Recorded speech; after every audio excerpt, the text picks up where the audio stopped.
بسم اللہ الرحمن الرحیم ذالکم اللہ ربکم، یہی اللہ تمہارا رب ہے، لا الہ الا ہوا، نہیں کوئی معبود اس کے سوا، خالق کل شیء، خالق ہے پیدا کرنے والا ہے ہر چیز کا، فاعبدوہ،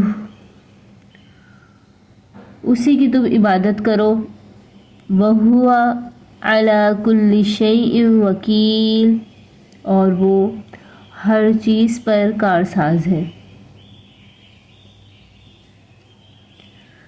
لا تدرکہ الابصار، نہیں پا سکتی اس کو آنکھیں، نہیں ادراک کر سکتی اس کا آنکھیں، وَهُوَ يُدْرِكُ الابصار، اور وہ پا سکتا ہے، وہ ادراک کر سکتا ہے آنکھوں کا۔ وَهُوَ اللطیف الخبیر، اور وہ نہایت لطیف ہے، خبردار ہے۔ قد جاءکم بصائر من ربکم، تحقیق تمہارے پاس آ چکی بصائر، نشانیاں تمہارے رب کی طرف سے۔ فَمَنْ أَبْصَرَ فَلِنَفْسِهِ، پھر جس نے دیکھ لیا، جس نے اپنی آنکھیں کھول لی، ہدایت حاصل کر لی، فَلِنَفْسِهِ، تو اپنے ہی لیے، اپنے واسطے، وَمَنْ عَمِيَ، اور جو کوئی اندھا رہا، نہیں سمجھا، فَعَلَيْهَا، تو اس کے اوپر ہی ہے اس کا نقصان۔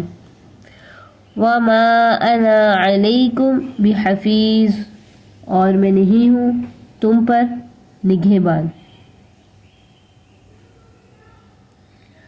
وَكَذَلِكَ نُصَرِّفُ الْآيَاتِ، اور اسی طرح ہم سمجھاتے ہیں آیتیں، ہم بیان کرتے ہیں آیتیں۔ وَلِيَقُولُوا دَرَسْتَ، تاکہ وہ کہیں کہ تو نے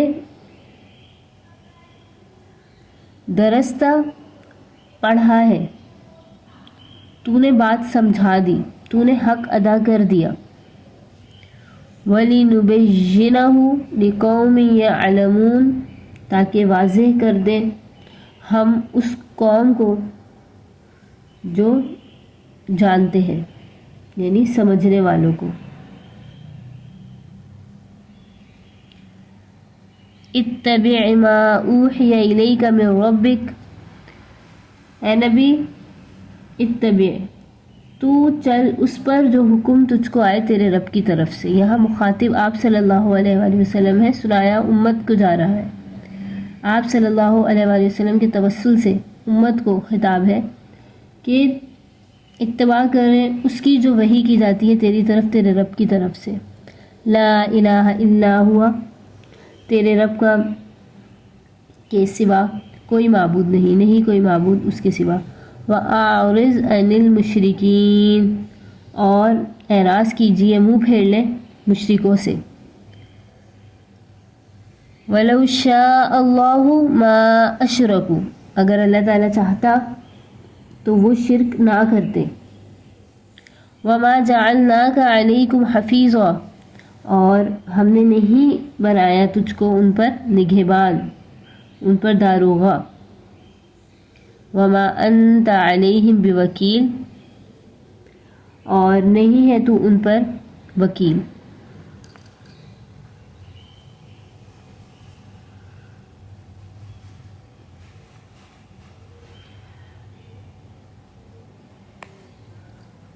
اللہ تعالیٰ فرماتا ہے ذالکم اللہ ربکم، اللہ تمہارا رب ہے، اس کے سوا کوئی معبود نہیں،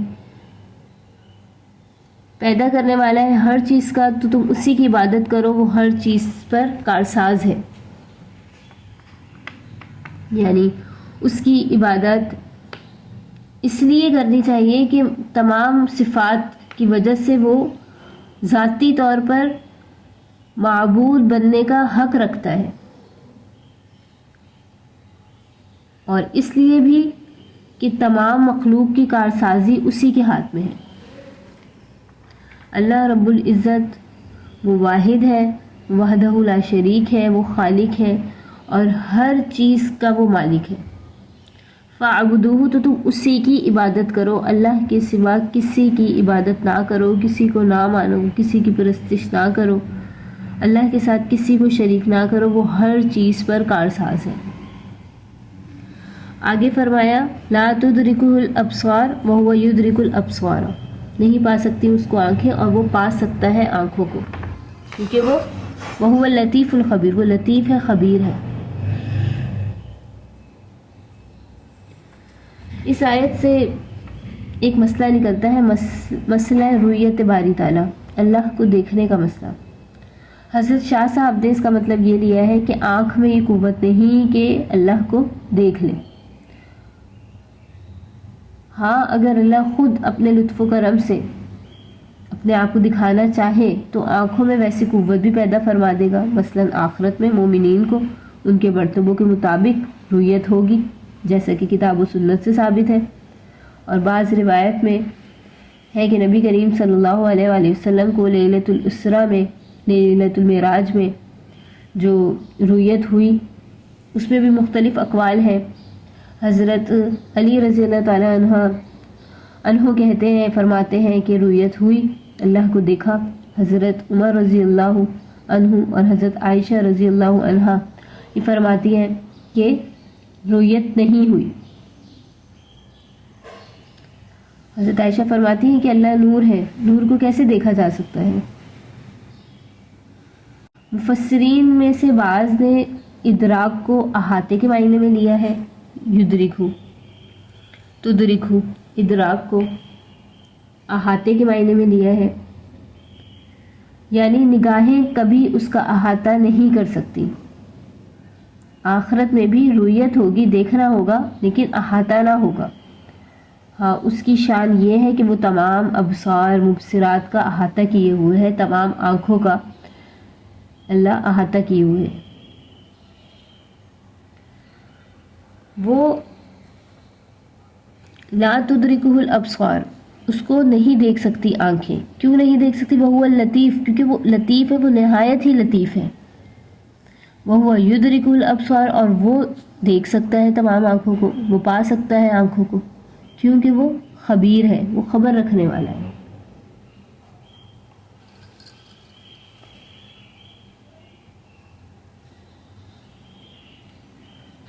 ابصار، بصر ان کی جمع ہے، ابصار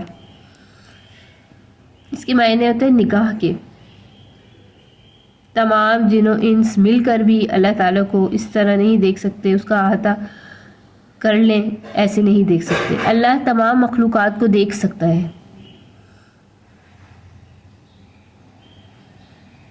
ابو سعید خدری رحمۃ اللہ علیہ فرماتے ہیں، رضی اللہ عنہ فرماتے ہیں، اگر جہاں کے سارے انسان، سارے فرشتے جب سے پیدا ہوئے ہیں سب کے سب مل کر ایک صف میں کھڑے ہو تو اس کی ذات کا احاطہ نہیں کر سکتے۔ یہ خاص صفت اللہ ہی کی ہو سکتی ہے کہ وہ لطیف الخبیر ہے۔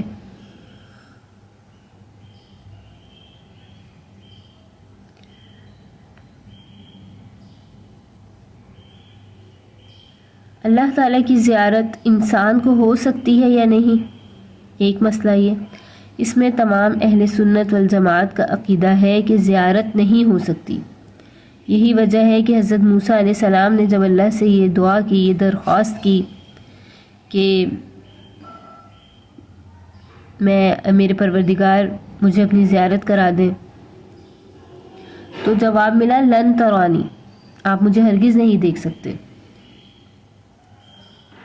جب حضرت موسیٰ علیہ السلام نے فرمایا ربی انظر الیک، اے رب میں دیکھنا چاہتا ہوں آپ کو، جب موسیٰ علیہ السلام کو یہ جواب ملا تو کسی بشر کی، وہ تو نبی تھے، تو کسی عام انسان کی کیا مجال؟ البتہ آخرت میں جو زیارت ہونا ثابت ہے وہ حدیث سے ثابت ہے، تو اللہ آخرت میں ایسی قوت بصارت عطا فرمائے گا، قیامت کے روز بہت سے چہرے حشاش بشاش اپنے رب کی طرف دیکھ رہے ہوں گے اور کفار اس سے محروم ہوں گے۔ حدیث میں آتا ہے جب اہل جنت جنت میں داخل ہوں گے ہو جائیں گے جنت میں داخل تو اللہ تعالیٰ فرمائے گا جو نعمتیں ملی ہیں اس سے زیادہ اور چاہیے؟ وہ کہیں گے اس سے زیادہ کیا چاہیے؟ آپ نے جنت میں بھیج دیا، دوزخ سے بچا لیا، تو درمیان سے حجاب ہٹا دیا جائے گا اور اللہ رب العزت کی زیارت ہوگی۔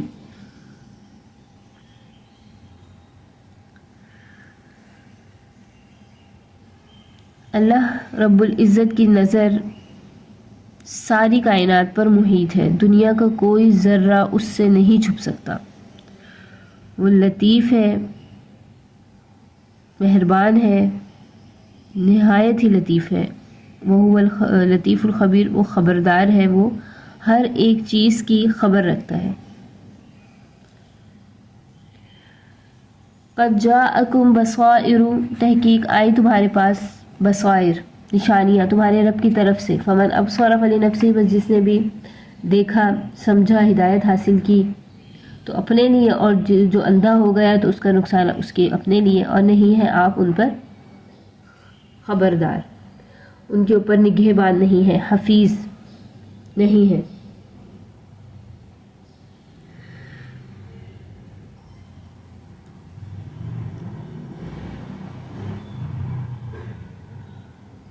بصائر یہ بصیرتن کی جمع ہے، ابصار یہ بصیرہ کی جمع ہے، اور بصائر یہ بصیرتن کی جمع ہے، جس کے معنی ہے عقل و دانش کے ذریعے سے، عقل و دانش کے ذریعے سے ہدایت حاصل کرنا، یا عقل اور دانش کے معنی ہیں اس کے، اور مراد ہے یہ ہے، اس کا مطلب یہ ہے کہ یہاں وہ دلائل اور ذرائع مراد ہیں جن سے انسان حقیقت کو معلوم کر سکے۔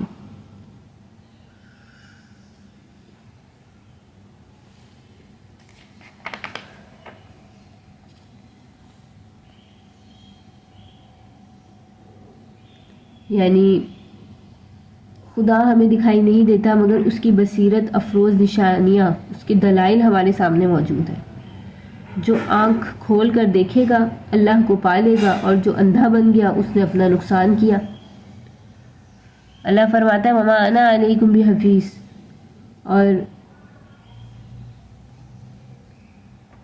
میرے ذمے یہ نہیں کہ کسی کو دیکھنے پر مجبور کر دوں۔ اللہ یہاں آپ صلی اللہ علیہ وآلہ وسلم کو فرماتا ہے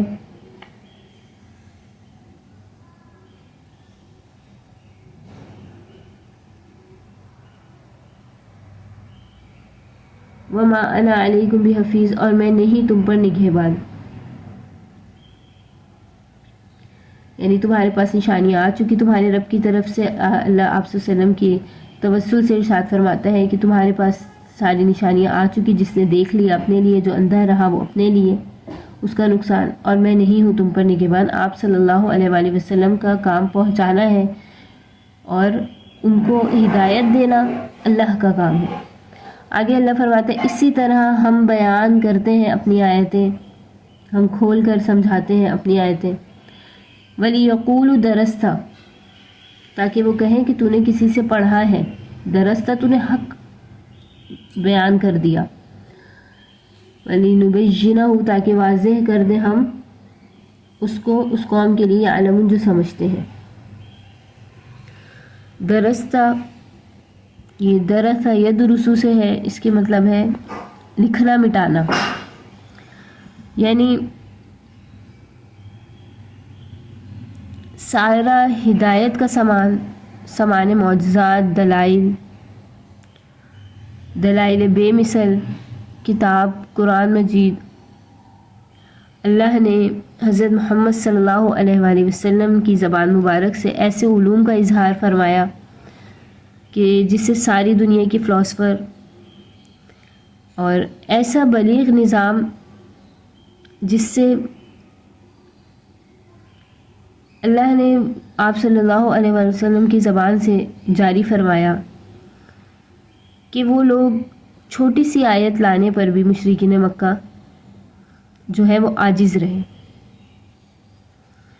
تو اللہ فرماتا ہے کہ آپ یہ نہ دیکھیں کون مانتا ہے کون نہیں مانتا، آپ اس طریقے پر چلتے رہے جس پر آپ کے رب نے آپ کو وحی کی ہے، اور ان سے اعراض کیجیے۔ اسی طرح ہم اپنی آیتیں بیان کرتے ہیں تاکہ وہ کہیں کہ درست تھا، آپ نے حق بیان کر دیا، آپ نے پڑھا ہے یہ کسی سے، اور کھول کر بیان کرتے ہیں اس قوم کے لیے جو سمجھے۔ اتبع، آپ اتباع کیجئے اسی کی جو وحی کی جاتی ہے تیری طرف، تیرے رب کی طرف سے، نہیں ہے اس کے سوا کوئی معبود، اور اعراض کیجئے مشرکین سے۔ آپ اللہ واحد کے بھروسے پر، اس کے حکم پر چلتے رہیں، اور مشرکین کے جو جہالت ہے، ان کی جو سرکشی ہے، اس کی طرف سے اعراض کیجئے، اس کا خیال نہ فرمائے۔ اللہ فرماتا ہے کہ ایسے دلائل اور بیانات سننے کے بعد بھی وہ راہ راست پر نہیں آئیں گے۔ وَلَوْ شَاءَ اللَّهُ مَا أَشْرَكُوا، اور اگر اللہ چاہتا تو وہ نہیں شرک کرتے، اور ہم نے نہیں بنایا تجھ کو ان پر نگہبان۔ وَمَا أَنَا عَلَيْكُمْ بِحَفِيظٍ وَمَا جَعَلْنَاكَ عَلَيْهِمْ حَفِيظًا وَمَا أَنْتَ عَلَيْهِمْ بِوَكِيلٍ، اور نہیں ہے آپ ان پر داروغہ، ان پر کارساز۔ یعنی اللہ تعالیٰ کی تکوینی حکمت اس کو مقتضا نہیں ہوئی کہ وہ ساری دنیا کو زبردستی مومن بنا دے۔ بے شک وہ چاہتا تو روئے زمین میں ایک بھی مشرک کو باقی نہ چھوڑتا، لیکن شروع سے انسانی فطرت کا نظام ہی اس نے ایسا رکھا ہے کہ آدمی کوشش کرے تو یقیناً ہدایت قبول کر سکے، تاہم قبول کرنے میں بالکل وہ مجبور نہ ہو۔ اللہ جسے چاہے ہدایت دے دے، جسے چاہے ہدایت نہ دے۔ اگر اللہ چاہتا تو وہ نہ شرک کرتے۔ یہ اللہ کا نظام ہے، یہ اللہ کی حکمت ہے، اور آپ ان پر نگہبان نہیں۔ آپ کا فرض تبلیغ اور احکام الہی کا اتباع ہے، ان کے اعمال کا ذمہ دار اور جواب دہ آپ نہیں۔ اللہ تعالیٰ اپنے نبی کو تسلی فرماتے ہیں کہ آپ صرف اتباع کیجئے جو آپ کی طرف وحی آتی ہے، نواز و نصیحت فرمائیں، وابشر، ان کو خوشخبری دیں، وانذر، ان کو ڈرائیں، لیکن آپ ان پر نگہبان نہیں۔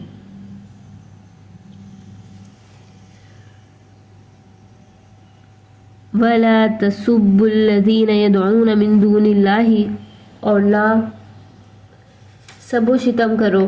تسبو، تسبو کا مطلب ہوتا ہے برا بھلا کہنا۔ نہ برا بھلا کہو ان لوگوں کو، یدعون من دون اللہ، جو جن کو یہ بلاتے ہیں اللہ کے سوا، یدعون من دون اللہ، اللہ کے علاوہ جن کو یہ یدعون بلاتے ہیں، پکارتے ہیں۔ فَيَسُبُّ اللَّهَ عَدْوًا بِغَيْرِ عِلْمٍ، پس وہ برا بھلا کہنے لگیں گے، وہ برا کہنے لگیں گے اللہ کو، عدوًا بے ادبی سے، بغیر علم بغیر سمجھے۔ كَذَلِكَ زَيَّنَّا لِكُلِّ أُمَّةٍ عَمَلَهُمْ، اسی طرح ہم نے مزین کر دیا ہر ایک امت کے لیے، ہر ایک فرقے کے لیے، عملہم، ان کا عمل ان کی نظر میں۔ اسی طرح ہم نے مزین کر دیا ہر ایک فرقے کا عمل ان کے لیے۔ ثم الی ربہم مرجعہم، پھر ان کو اپنے رب کے پاس پہنچنا ہے۔ فینبئہم بما کانوا یعملون، پس وہ ان کو خبر دے گا، بتا دے گا جو وہ کرتے تھے۔ وَأَقْسَمُوا بِاللَّهِ جَهْدَ أَيْمَانِهِمْ، اور وہ قسمیں کھاتے ہیں اللہ کی، جہد ایمانہم، خوب تاکید کے ساتھ قسمیں کھاتے ہیں کہ اللہ کی قسم ہم ایمان لے آئیں گے، ایسے کہتے ہیں۔ لَإِن جَاءَتْهُمْ آیَةٌ لَيُؤْمِنُنَّ بِهَا، اگر آئے ان کے پاس نشانی، معجزہ، آیت، معجزہ، نشانی، تو ضرور اس پر ایمان لائیں گے۔ اللہ فرماتا ہے قُلْ إِنَّمَا الْآيَاتُ عِندَ اللَّهِ وَمَا يُشْعِرُكُمْ، کہہ دے کہ نشانیاں تو اللہ کے پاس ہیں، وَمَا يُشْعِرُكُمْ، اور تم کو شعور نہیں، أَنَّهَا إِذَا جَاءَتْ لَا يُؤْمِنُونَ، جب وہ نشانیاں آئیں گی تو یہ لوگ تب بھی ایمان نہیں لائیں گے۔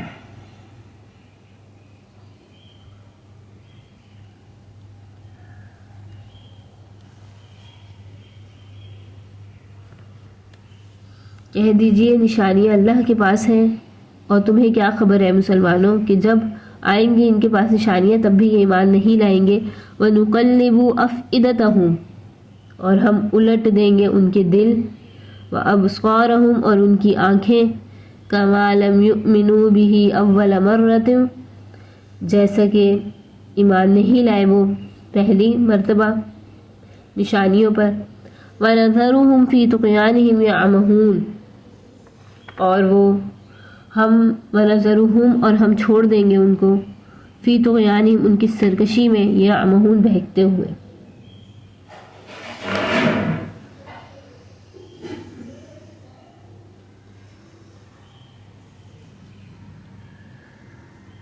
اللہ تعالیٰ ان آیات میں فرماتا ہے وَلَا تَسُبُّوا الَّذِينَ يَدْعُونَ مِن دُونِ اللَّهِ.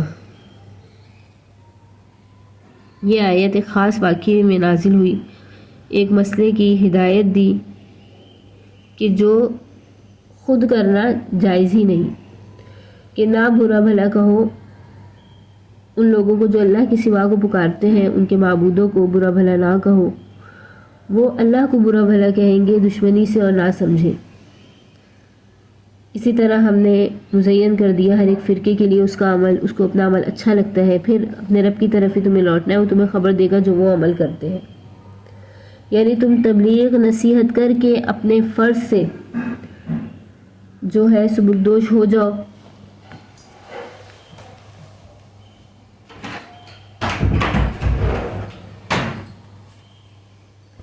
تم تبلیغ کرتے رہو، نواز و نصیحت کرتے رہو. اب جو کفر اور شرک یہ لوگ کریں اس کے ذمہ دار خود ہیں، یہ تم پر اس کی کچھ بھی ذمہ داری نہیں.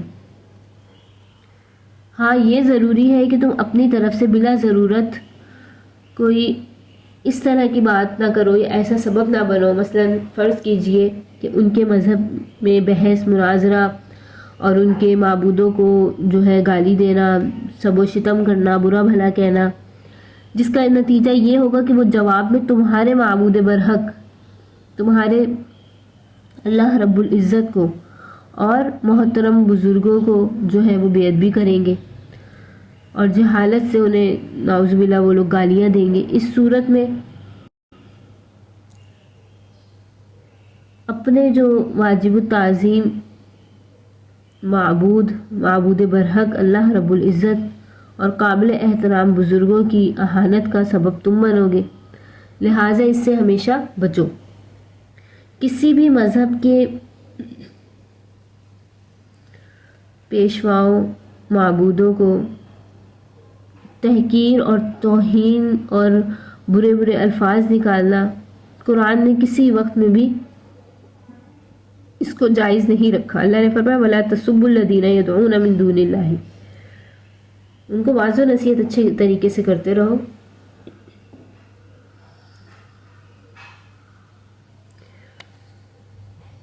اسی طرح ہم نے مزین کر دیا ہر فرقے کے لیے اس کا عمل. اس سے مطلب یہ ہے یعنی دنیا چونکہ دار امتحان ہے، اس کا نظام ہم نے ایسا رکھا ہے اور ایسے اسباب جمع کر دیے ہیں کہ یہاں ہر قوم اپنے اعمال اور طور طریقے پر جو ہے وہ نازا رہتی ہے. انسانی دماغ کی ساخت ایسی نہیں بنائی کہ وہ صرف سچائی کے قبول اور پسند کرنے پر مجبور ہو، غلطی کی طرف اس کی گنجائش ہی نہ رہے. ہاں اللہ کے ہاں جا کر جب تمام حقائق سامنے ہوں گے تو پتہ چل جائے گا کہ جو دنیا میں کیا تھا وہ کیا تھا، کیسے تھا، وہ حق تھا نا حق تھا. آگے فرمایا وَأَقْسَمُوا بِاللَّهِ جَهْدَ أَيْمَانِهِمْ اور وہ قسمیں کھاتے ہیں اللہ کی تاکید کے ساتھ قسمیں. اللہ کی وہ تاکید کے ساتھ قسمیں کھاتے ہیں کہ اگر ہمارے پاس نشانی آ جائے تو ہم ایمان لے آئیں گے. کہہ دیجئے کہ تمام نشانیاں اللہ کے پاس ہیں. وَمَا يُشْعِرُكُمْ اور تمہیں کیا خبر مسلمانوں، جب آ جائے گی ان کے پاس نشانی وہ تب بھی ایمان نہیں لائیں گے. یعنی بعض ان کی جو فرمائشیں تھیں نشانیاں ہمیں بتائیں، جیسے معجزات دکھائیں، جیسے آپ بتاتے ہیں کہ موسیٰ علیہ السلام نے معجزے دکھائے، عیسیٰ علیہ السلام نے معجزے دکھائے، تو اس طرح کہتے ہیں مثلا کوہ صفا جو ہے خالص سونے کا بن جائے، پہاڑ سونے کا بن جائے. تو اللہ فرماتا ہے کہ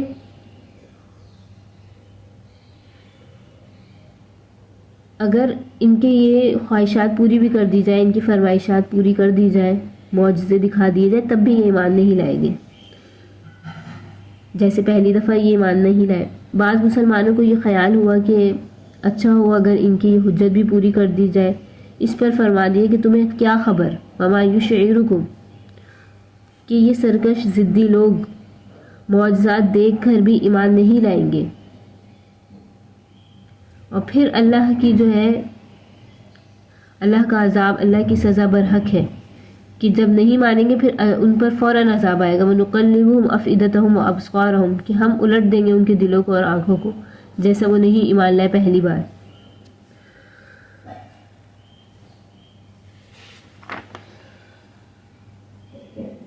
اور پھر ان کے کفر کا نتیجہ بتا دیا، یعنی جب وہ کفر اور سرکشی میں اس حد تک پہنچیں گے کہ معجزات دیکھ کر پھر بھی نہیں ایمان لائیں گے، تو نتیجہ یہ ہوگا کہ ہم ان کے دل اور آنکھیں الٹ دیں گے، پھر حق کے سمجھنے اور دیکھنے کی توفیق نہیں ملے گی ان کو۔ موضوع قرآن میں ہے کہ اللہ جن کو ہدایت دیتا ہے اول ہی حق سن کر انصاف سے قبول کرتے ہیں، اور جس نے پہلے ہی ضد کی اگر نشانیاں بھی دیکھ لیں تو پھر بھی کچھ نہیں کہ وہ ایمان لائے، ان کے لیے پھر بھی کچھ ہلا نہیں بنتا۔